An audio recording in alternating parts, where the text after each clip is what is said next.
Skyway po tayo, ma'am. Magkano nga po doon? Papuntayo. 150 po. Hanggang dun sa Terminal 3. Hindi naman masyado po traffic. Traffic po wala. Doon po sa May Quirino, ginagawa kasi doon, ma'am. One way lang halos yung magana doon. Hindi totoo yan. Bola lang yan. Kasi kung dito tayo dadaan sa sa GR Araneta, mas mahal ang toll gate. 264. Dito 150 lang. Nakakalagay po kayo bilhin. Ako po? Hindi po.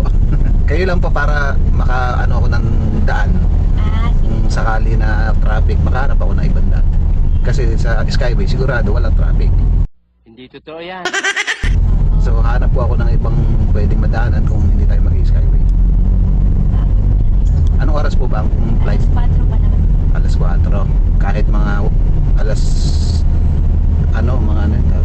kahit mga 2 hours before, di ba? Okay lang. Medyo alanganin na pa. Mayroon po kasi magsalita, ma'am eh. Oh, Kasi yeah. may nangyari po kasi sa akin, ma'am, yung ganun eh. Hindi siya nag-pay Skyway. Nung na-traffic kami, yun. Oo, baka Na-late siya. Saan po mag-toll? Ano ng tayo? Para sigurado po, Ang galing mo talaga, bright ka.